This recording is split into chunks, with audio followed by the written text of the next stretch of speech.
täna on siuke suht kehva ilm, aga saab hakkama ja vaatame üle, mis seis selle BMW-ga on, et kuidas edasi liikuda. Eelmises videos ei läinud väga hästi, nii et uurime, mida kõike on vaja teha sellega, et saada ülevaatuselt läbi.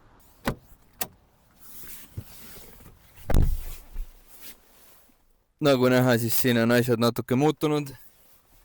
Ei ole enam sportrooli, mis ma eelmises videos peale panin. On originaalrool, airbagiga rool, kuna see on 94. aasta auto ja 93. aastast hakati airbag'e panema, nii et peab olema originaalrool airbagiga. Hüdrokatte enam ei ole, hüdroka asemel on siin siuke kate. Miks ta on siukse veidra kujuga on siia, et saaks telefonid sisse panna, kuna mul on CarPlay asjad olemas, siis mul ei ole mõtet mingit rõvedat telefonihoidjat kuhugi panna, nii ja muidu ma hoidsin siin, aga siis saab vahepeal siia panna. Ma ei tea, näeb siuke välja täpselt nagu see topsi hoidjad siin. Ma kiirelt näitan, kuidas ma selle tegin ja siis vaatame, mis ülejäänud autoga on vaja teha, et ülevaatuselt läbi saada. Ma olen nüüd arvuti taga tagasi, kohe näitan teile, kuidas ma tegin selle. See on siis, keegi küsis, siis see on FreeCAD, see on tasuta programm, kus saab siis teha igast 3D asju ja CAD-i ja ma olen sellega veits palju ringi mänginud, nii et väga hea ma ei ole, aga 3D printimiseks mingid asjad suudan valmis teha. Kuidas ma tegin selle on siis, et ma tegin pealtvaates pildi oma sellest asjast, panin siia selle nihiku kõrvale ja et ma näeksin, mis see vahe on, siis ma panin siin selle vahe paika, et see on 35 millimeetrit, ehk nüüd see pilt on mul siis to scale nagu päris eluga on ju, ja siis siia peale ma joonistasin oma asjad nagu need topsi hoidjad pealtvaates, printisin esimese versiooni välja, sain aru, kuidas ta siia istub ja pidin natuke muutma ja sobis ja siis tegin oma selle väikse telo hoidja type asja. Ma arvan, et see on okei. Ainuke probleem, mis mul oli sellega, oli see, et see oli liiga õhuke, nii et ta peale printimist läks katki. Aga mul on siin kruviauk. Siia panin ka kruvi, isegi natuke hoiab. Ja siia külje peale tegin siis veits pikema selle külje, et kui ta siia vahele läheb, siis ma lasen siit külje pealt kruvi läbi, nii et ta peaks seal nagu püsima ja printis suht hästi, läks mingi paar tundi, nii et keegi huvitatud on, kuidas teha CAD-is 3D's asju endale, siis nii lihtne see ongi, põhimõtteliselt tõmbad programmi alla ja hakkad harjutama mingeid asju tegema YouTube'i abiga, nii et kõik see, mis ma siin olen õppinud, ma olen ise põhimõtteliselt tutorialite abiga teinud, nii et ma arvan, et niisuguse algaja värgi kohta on päris hea, nii et vaatame edasi, mis see BEM-il viga on. Nii, mul on nüüd siin siuke väike kogus pabereid. Alustame siis nendest politsei omadest. See on sõiduki juhtimiselt kõrvaldamisotsus, ehk mind võeti rajalt maha ja kuni rikke kõrvaldamiseni ei tohi sellega edasi liigelda. Siin on siis märgitud kõik asjad, et ma ei tohi sellega edasi sõita ja see on see huvitavam paber, kus on siis peal kirjas, mis probleemid siin on. Ehk auto andmed värki, siis siin on kirjutatud, et on kontrollitud identifitseerimine, pidurisüsteemi ja rooliseaded ja ei vasta nõuetele pidurisüsteem ja rooliseade. Kõik muid asju ei kontrollitud siin. Siis on kirjas allpool, sõidukile on paigaldatud sportrool, juhtis omavoliliselt ümber ehitatud mootorsõidukit, millel oli paigaldatud hüdrauliline käsipidur. Politsei- ja Piirivalveameti Põhja prefektuur. Ja siin tagapool siis on neil terve list asju, mida nad saavad siin kirja panna, kui sul on mingid probleemid. Ma arvan, et see on huvitav, sest et see ei ole siuke asi, mida ühel võib igapäevaselt juhtuda. Ma ei olnud kunagi varem näinud seda. Siis siin on kõik probleemid kirjas on ja mis võib juhtuda ja minul on siin 2 väikest linnukest kogu selle asja peale. Esimene linnuke on eriti ohtlik viga, kogu pidurisüsteem. Ehk kuna mul oli siin hüdrokäsipidur, siis järelikult oli kogu pidurisüsteem vale ja see on eriti ohtlik viga.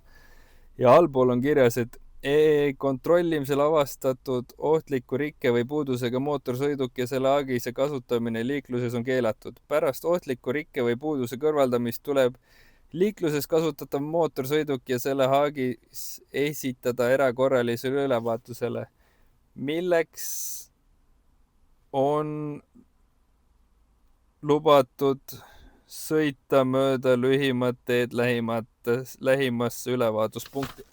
Ta ütles, ma pean kuradi puksiiriga. Huvitav, ma ei tea, ta ütles mulle, et ma ei tohi sellega isegi ülevaatusele sõita mitte, aga siin on kirjas, et ma nagu tohiks. Kuigi ma ei tea, kas see on nagu sõidukeelu kohta. Igatahes kogu pidurisüsteem, eriti ohtlik viga. Teine asi on rooliratta juhtraua seisund, mis on ohtlik viga. Nii et oli üks oluline rike või puudus ehk ohtlik viga ja üks eriti ohtlik viga.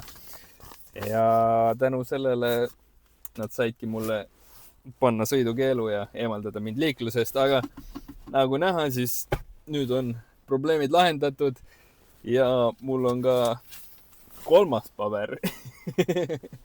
Käisin nüüd selle autoga ülevaatuspunktis, et huvi pärast näha, mis tal siis viga on, et ma saaksin talle full ülevaatuse päriselt teha puhtalt ära, nii et käime need punktid ka üle. Kui vaadata CO-d, siis nii hull seis ei olegi, sest et kõik muud asjad on nagu enam-vähem okeid, aga CO on kõvasti üle normi, nii et põhimõtteliselt mul oleks uut katti vist vaja siia alla. Alustame siis tagantpoolt. Tagurdustuli ei põlend, udutuli ei põlend ja suunatuled ei ole kollased, vaid on valged. Ja kui me läheme ettepoole, siis siin oli sama häda, et suunatuled on valged, mitte piisavalt kollased. Või noh, see pool vist isegi oleks nagu okei, aga see pool on liiga valge. Ja see on lihtne fix, ma pean lihtsalt pirnid ära vahetama, nii et see on kõige lihtsam osa selles. Siis mulle öeldi, et nii palju ei tohi kämbrit olla.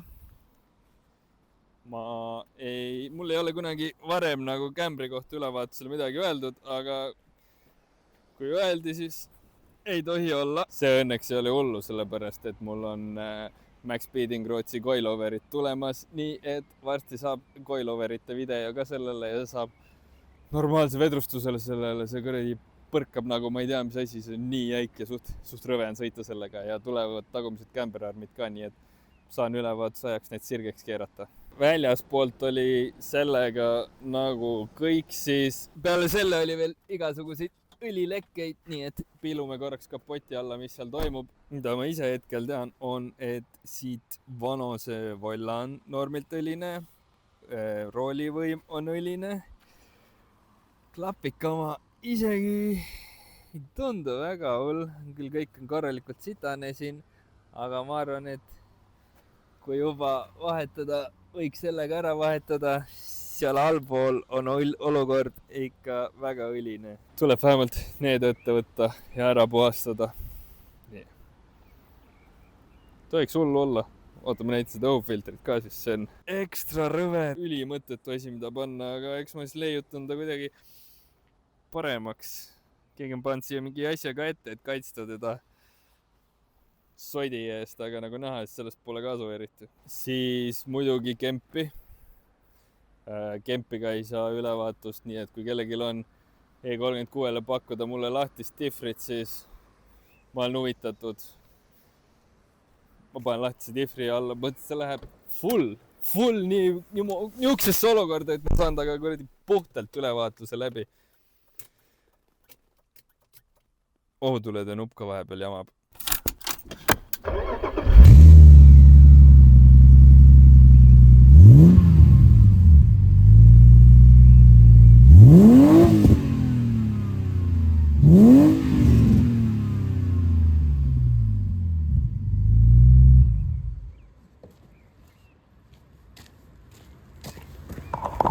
Üks asi, mille üle ma õnnelik olen, on need põrandamatid. Okei, see juhi oma võitsid annata.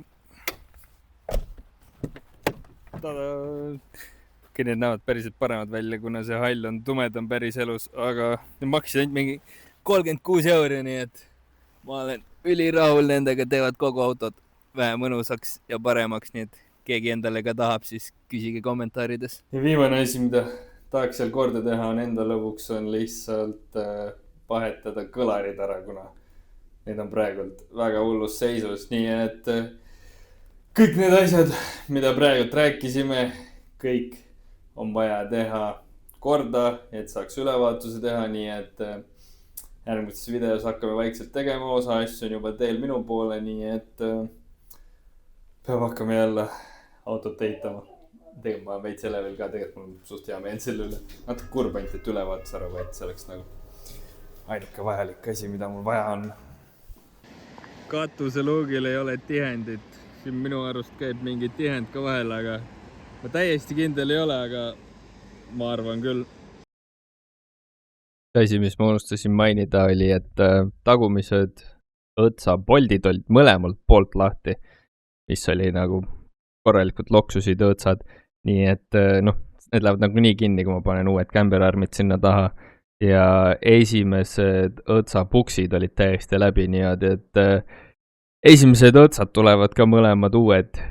Ehk siis praegult on olemas, mitte olemas veel ei ole, aga tulemas on uued amordid, uued õtsad, esimese selle vanuse volla vahetan välja, siis uus differ ja natuke veel, uus katt ja natuke seda sumpsi näppida, sest et see nägi vist, ma ei tea, igatahes see nägi päris hirmus välja, see sumps, mis seal all on.